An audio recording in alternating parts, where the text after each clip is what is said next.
Hey guys, Mr. Klein, coming to you from a Spanish classroom. You can tell because it's decorated. Uh, just wanted to do a quick video here to go over the Articles of Confederation. The Articles of Confederation are important historically, even though they were a failure. As you know, we don't live under the Articles of Confederation today, but they still serve as a great example of the process that the framers went through in balancing the competing desires for a system based on liberty and a system based on order. So just a little bit of quick background. The Articles of Confederation were always intended to just be an alliance of states. We use the word state incorrectly as Americans. States are countries. It's just another word for it. But in the United States, we call our regional divisions states because of the Articles of Confederation. The Articles of Confederation, we were originally an alliance of independent countries that would cooperate for military and economic benefit. That was the goal. That was basically how the colonies behaved before the War of Independence occurred. We were independent countries that had common culture and common currency and mutual aid of each other when we were in crisis. So that's what the Articles tried to establish, was let's just do that, but without the British in charge. It's a pretty straightforward system of government. It's very simple. There are no complicated branches. There is a simple assembly. There's one Congress. It doesn't have multiple chambers. It's just one room. Each state gets one vote. So there's 13 states. There's 13 votes. The states could send multiple delegates, but each state still had to only come down to how it was going to cast its single vote. There's no executive branch. There's no judicial branch. States had governors. The governors were the executives. States had their own court systems, so they could run their own trials. They could prosecute their own criminal codes. It was up to the states to run the day-to-day operations. Congress was just there to help communicate between the states and balance issues. The closest thing to judicial proceedings would be that if two states had a disagreement, it was up to the representatives of that state to work out the disagreement. There was no president. There was a presiding officer, but being presiding officer didn't come with any special powers or privileges. You were just there to kind of monitor the room. A lot like being a teacher during the age of COVID. I'm just here to monitor the room with you and provide information as needed. As far as the powers go, on the worksheet they asked you first to go over the powers that Congress had. Most of the powers Congress had to do with international relationships. Making war, making treaties, borrowing money, and then internally settling disputes amongst the states. Those were the main key powers. There were a couple other ones that you could have listed about dealing with, moving currency around, making a federal currency in which to get loans in. But the key ones all had to deal with how the United States was going to interact with other countries, making war against them, making treaties and alliances with them, and borrowing money from them. As far as the states' responsibilities go, the states pledged to obey the Articles of Confederation, so they would follow the rules that everybody agreed upon. They would surrender fugitives between the states. Let me move up here. They would respect the citizens of other states. You could own property across multiple states, and the states all agreed to respect that. So even though you might have been a wealthy Virginian, you could also own land in South Carolina, and South Carolina couldn't use your status as a Virginian to punish you. If you broke the law in Virginia and fled to New York, New York would put you in a horse and buggy and send you back to Virginia to stand trial. One of the key things here in the Articles of Confederation, and it does kind of rear its ugly head throughout most of early American history studies, is these are rules that sound like they make perfect sense in all circumstances. Surrendering fugitives between states makes perfect sense.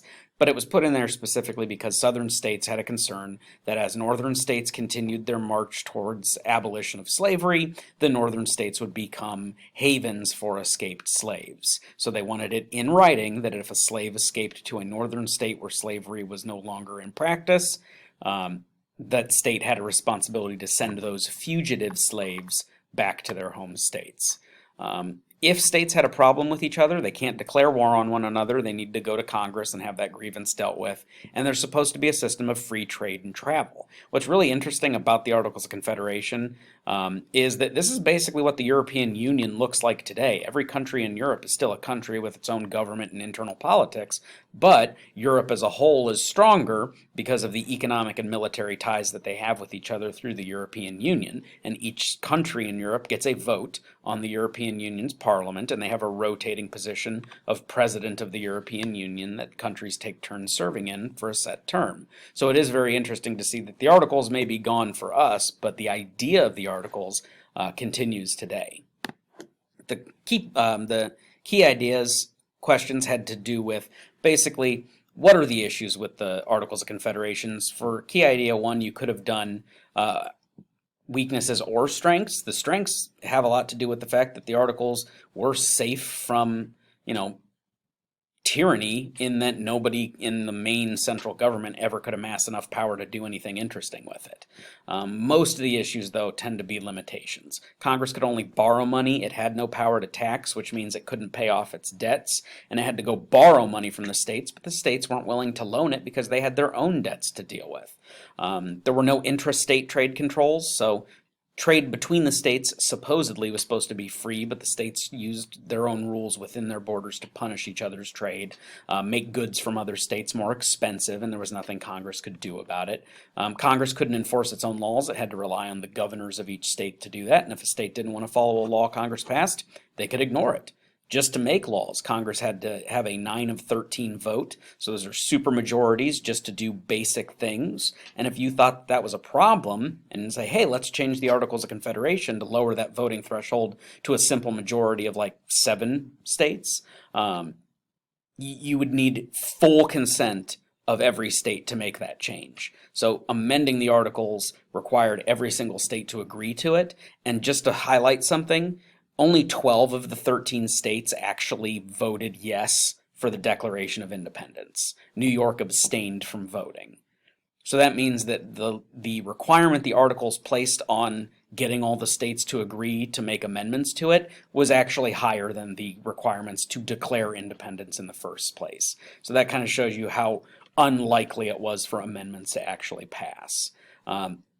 The last question basically asked you to make a small argument and use evidence from the limitations that you listed above for what issues the Articles of Confederations had. And any of these are sufficient examples. The key thing in those questions is make sure you're using specific evidence from the article itself. Anytime they give you a historical document, they want you to use that historical document in the answers. If you don't, it's very likely that you'll miss points on that. So this one's a much shorter one, but the Articles of Confederation were 1, a shorter document, and 2, they're a defunct document. So the key things you need to know about it are, why did it look the way it was? Prevent tyranny, limit the power of the central government, protect the interests of the states. And, why did it fail? Well, it failed because there was so little power with the central government that when crisis did happen, they couldn't do anything to address it. Shays' Rebellion, you have all these former colonial soldiers burning down courthouses and tarring and feathering judges in Massachusetts because of the economic crisis, and then the militia would just jump borders between the states, and neither state could get coordinated enough to stop it.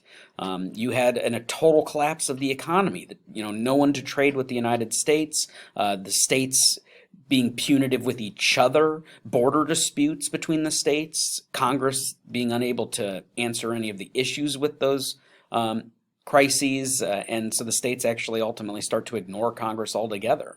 Between Shays' Rebellion and a basically secret meeting between Maryland and Virginia to settle their border disputes, it became very clear to the founding fathers that the Articles weren't going to work. And so that's why they moved to have the Constitutional Convention and try to remedy some of those problems. All right. Thank you, and hope you have a good one.